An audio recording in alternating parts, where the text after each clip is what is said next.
Alright, people, so it is currently August the 14th, Tuesday.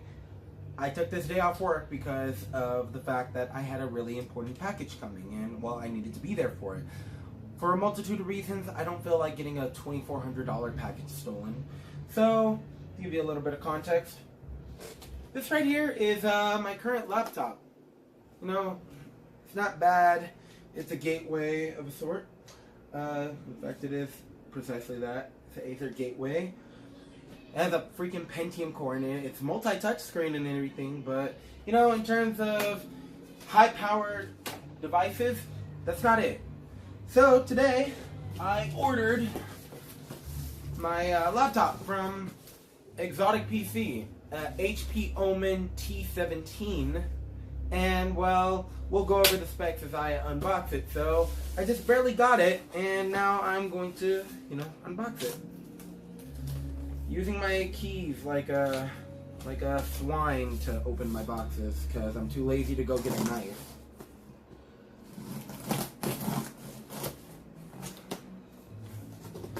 All good.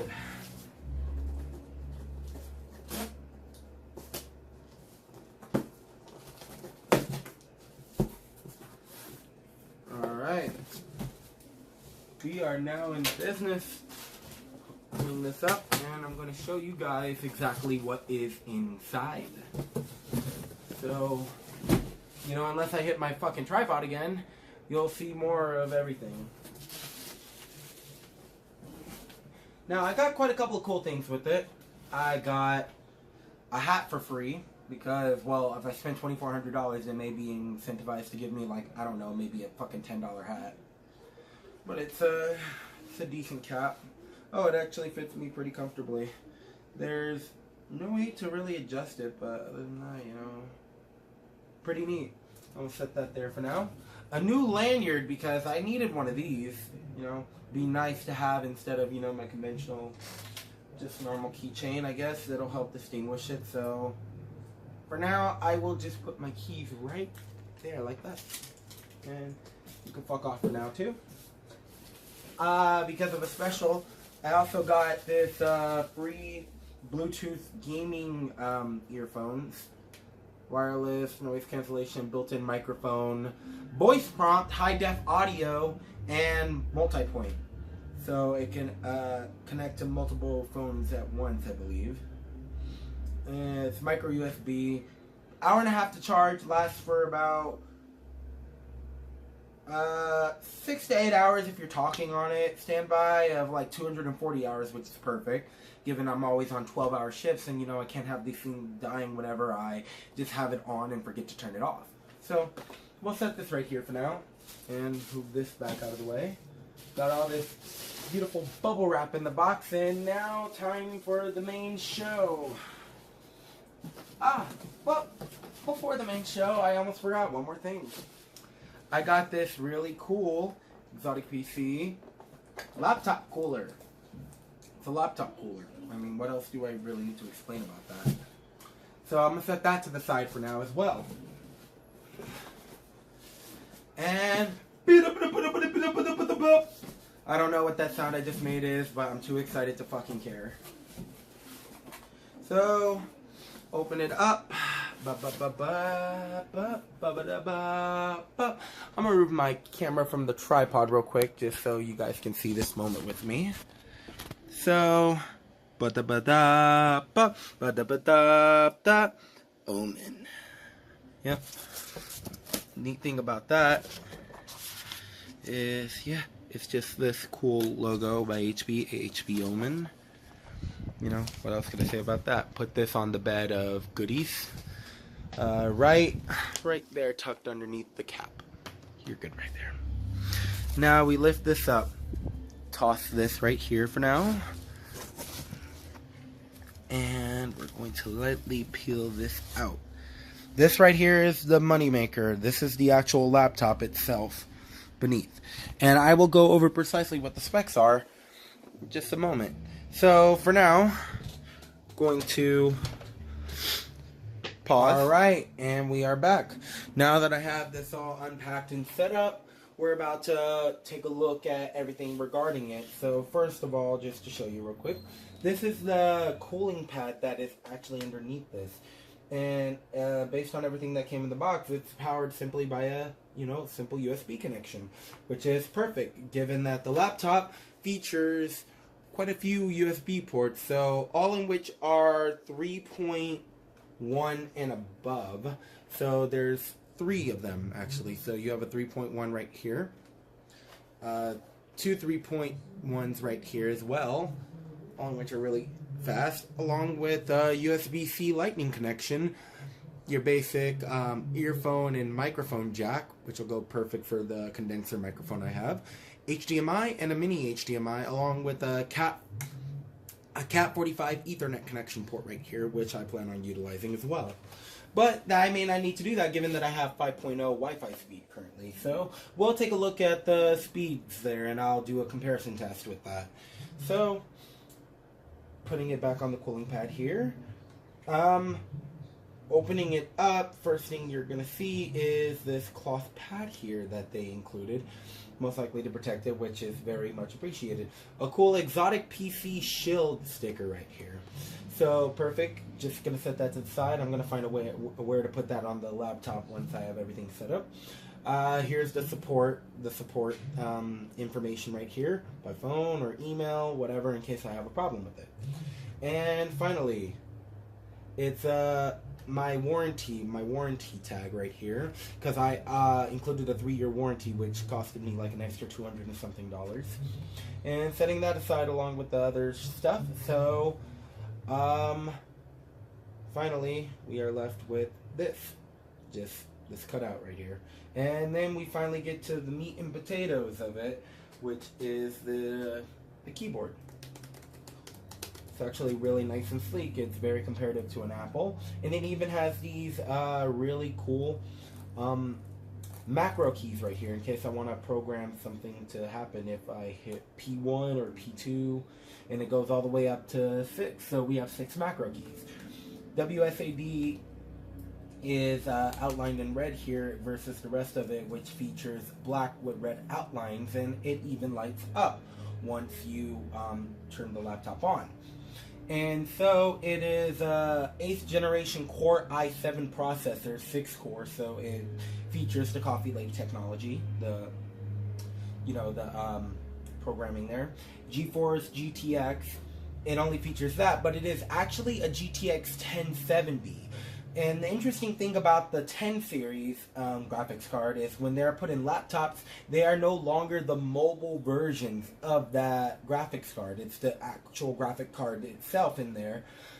But it is slightly underclocked to ensure that it does not overheat. So you're only going to see about a 10 to 15% difference in performance from its actual desktop counterpart. And so, power button right here, we are going to see if it even has power.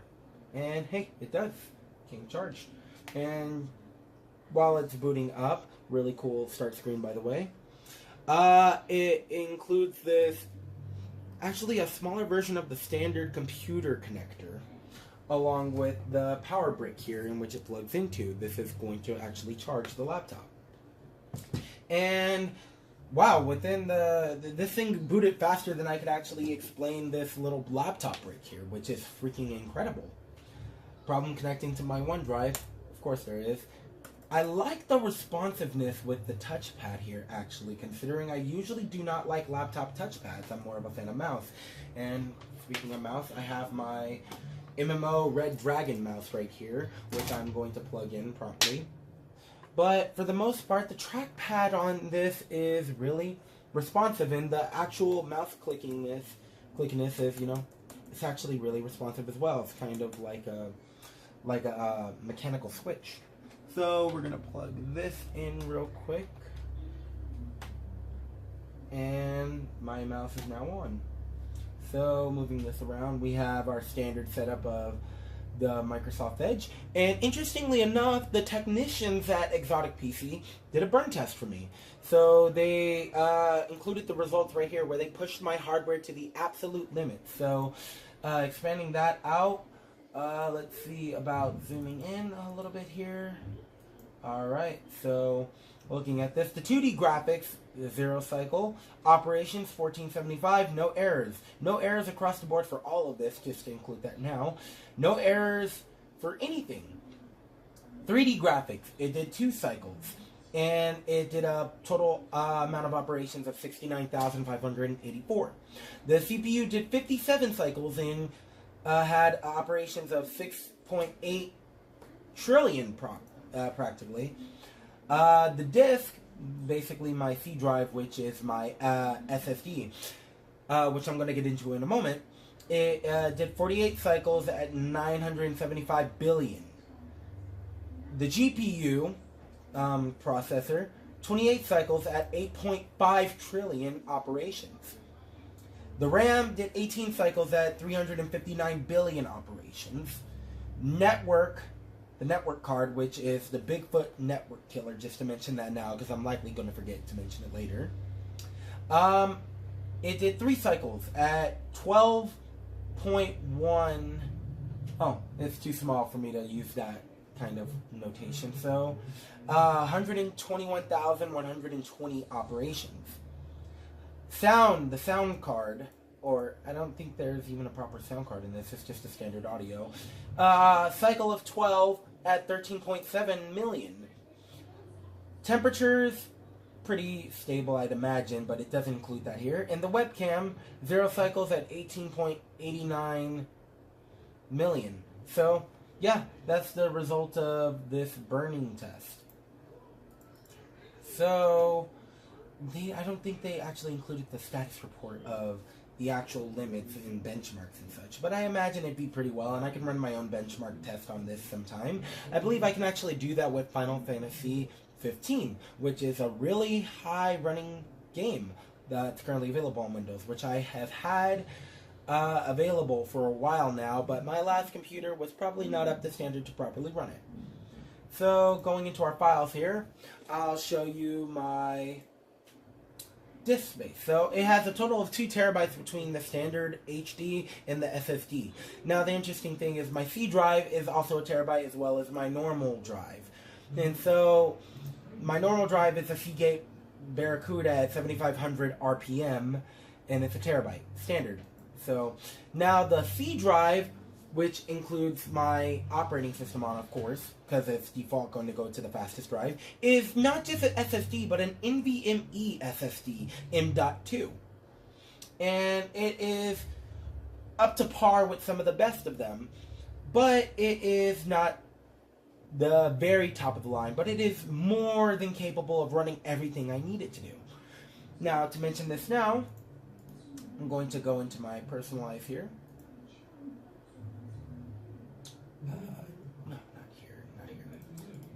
Let's try to go to, my PC. Alright, so, going here, properties, and it will include everything here. So, it also includes 16 gigabytes of DDR4 memory, and as you can see, Intel Core i7 8750, and it's clocked at currently 2.2 gigahertz, but I believe it can go further from what I read, but I'll have to see that myself. And it's not touchscreen or anything, so it's not like my last one, but despite that, it is much more powerful. So the computer itself was approximately around $2,100, but with the warranty it came up to about $2,400 along with the shipping, which was actually free, given that I got it on a back to school special. And so, further to mention, the monitor itself is really high quality in the fact that it is a 1080p monitor that is at 144 hertz. So it is able to handle frame rates of up to 144, which is going to be great for if my laptop is able to run anything beyond 60 FPS. But 60 is a minimum, as many of you PC Master Race specialists know. And so I am going to show more about this once I am actually, done setting it up and getting it operational and personalized. So we'll return with that soon enough.